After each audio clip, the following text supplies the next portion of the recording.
اعوذ باللہ من الشیطان الرجیم بسم اللہ الرحمن الرحیم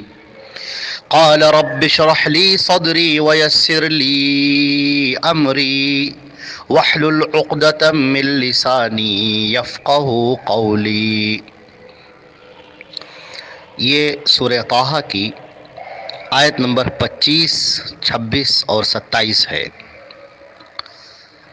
ترجمہ ان آیات کا یہ ہے، موسیٰ علیہ السلام نے کہا، اے میرے رب، میرے سینے کو کشادہ کر دے اور میرے معاملے کو میرے لیے آسان کر دے اور میری زبان کی گرہ کو کھول دے، میری بات وہ سمجھ سکے۔ حضرت موسیٰ علیہ السلام کو اللہ رب العزت نے یہ ذمہ داری عطا فرمائی، جیسا کہ اس سے کی پہلی آیات میں گزرا، اذهب الى فرعون انه طغى، کہ فرعون کے پاس جاؤ، بے شک وہ بہت نافرمان اور سرکش ہو گیا ہے۔ اب حضرت موسیٰ علیہ السلام کو جو دعوت اور تبلیغ کی، جو رسالت کی جو ذمہ داری ملی، اس ذمہ داری کو حضرت موسیٰ علیہ السلام اچھی طرح محسوس کر رہے تھے، کیونکہ ان کا خاندان نبیوں کا خاندان تھا۔ ان کے جو پیشرو تھے، بہت سارے انبیاء کرام گزر چکے تھے، جن میں حضرت یوسف علیہ السلام، حضرت یعقوب علیہ السلام، ان کے والد محترم حضرت اسحاق علیہ السلام اور حضرت ابراہیم علیہ السلام، ان سب کا اسوہ اور ان سب کا نمونہ حضرت موسیٰ علیہ السلام کے سامنے موجود تھا۔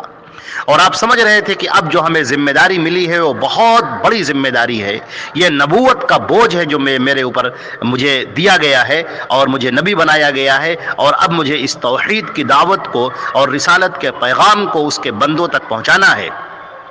لہذا اس پہنچانے کے لیے زبان کا بہت ہی صاف ستھرا ہونا ضروری ہے۔ بعض اسرائیلی روایات میں آتا ہے، یہ قرآن اور حدیث میں نہیں ہے،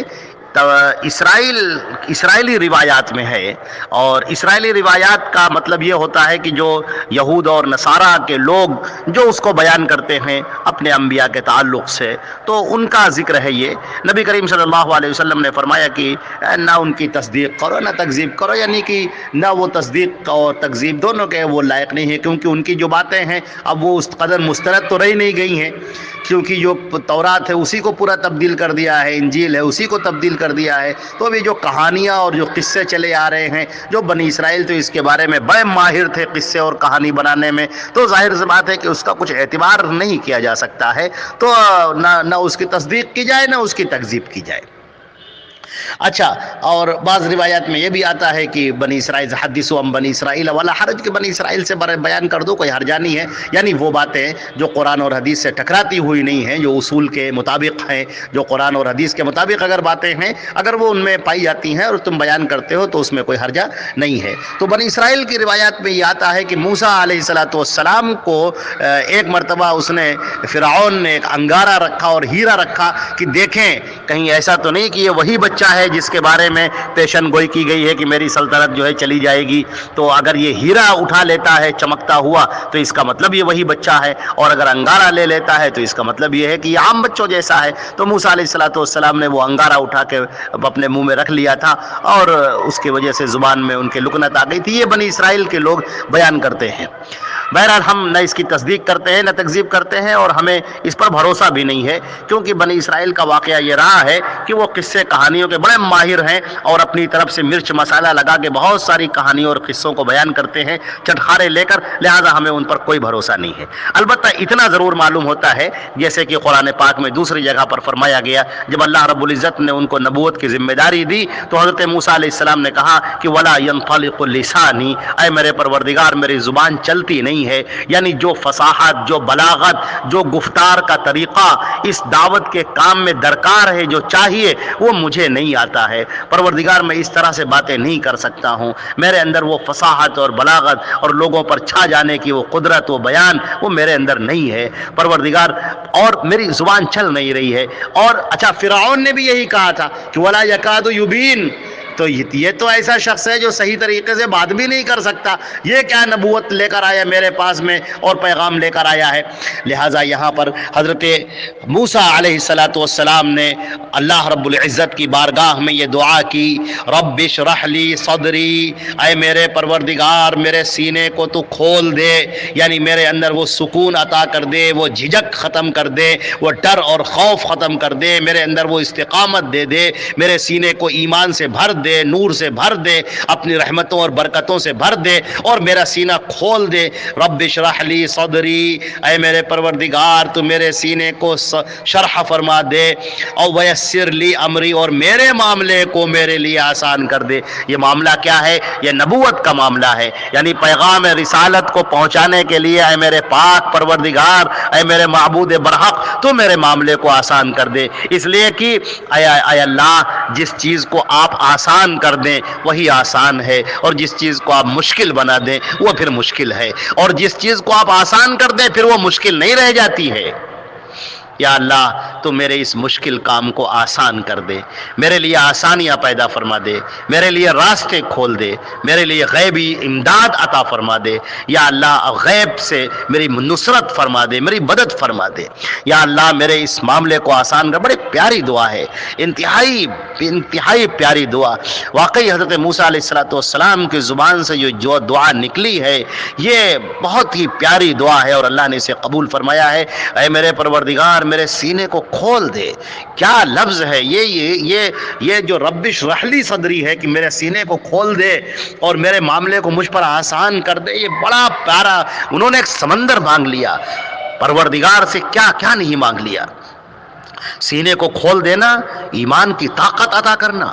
ایمان سے سینے کو بھر دینا، سکون دینا، اطمینان دینا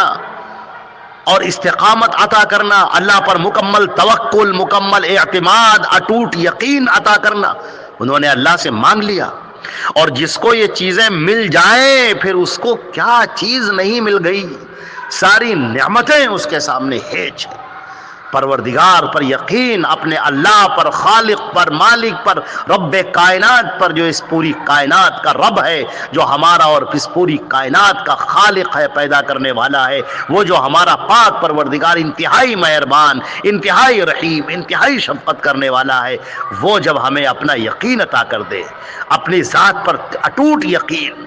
اپنی ذات پر مکمل اعتماد اور بھروسہ عطا فرما دے، سینے کو ایمان سے بھر دے، پیروں میں قوت پیدا فرما دے، استقامت عطا فرما دے، تو پھر کیا چیز ہے جو باقی رہ جاتی ہے؟ انسان پہاڑوں سے ٹکرا جاتا ہے، انسان طوفانوں سے ٹکرا جاتا ہے، پھر کتنی ہی کفر کی آندھیاں چلیں، شرک کی آندھیاں چلیں، ظلم کی آندھیاں چلیں، زیادتیوں اور چیرہ دستیوں کی آندھیاں چلیں، وہ ان سب کا ڈٹ کر مقابلہ کرتا ہے۔ اور یہی معاملہ تمام انبیاء کرام کے ساتھ میں رہا ہے، اور ہمارے حضرت محمد مصطفیٰ صلی اللہ علیہ وسلم جو آخری پیغمبر ہیں ان کے ساتھ بھی ایسا ہی معاملہ رہا ہے۔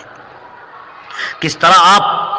آپ نے مقابلہ کیا ہے، کس طرح آپ ڈٹے رہے ان طوفانوں کے درمیان میں، ان پریشانیوں اور چیرہ دستیوں اور زیادتیوں کے درمیان میں، لوگوں نے زندگی دوبھر کر دی، کس طرح آپ کو ذلیل کیا، رسوا کیا، حقیر جانا، پتھر پھینکے، کانٹے بچھائے، برا بھلا کہا، گالیاں دی، آپ کی گردن میں رسی ڈال کر کھینچا، چادر ڈال کر کھینچا، اونٹنی کا گندا اوج آپ کے سر مبارک پر لا کر ڈال دیا۔ یہ ساری باتیں اس لیے تھیں کہ تم رک جاؤ اس اعلان نبوت سے، اللہ کی تعریف کرنے سے، اللہ کے حقوق کو لوگوں کے سامنے بیان کرنے سے، توحید کو بیان کرنے سے۔ ٹھہر جاؤ، رک جاؤ، مگر آپ کے پیروں میں جنبش تک نہ آئیے۔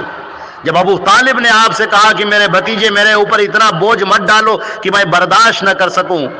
آپ نے کہا، اور آپ کی آنکھوں سے آنسو جاری تھے کہ چچا جان، اگر یہ لوگ دائیں ہاتھ میں میرے سورج اور بائیں ہاتھ میں چاند لا کر رکھ دیں کہ میں رک جاؤں تو میں رک نہیں سکتا، حتی اموت دونہ، یہاں تک کہ میری موت آ جائے۔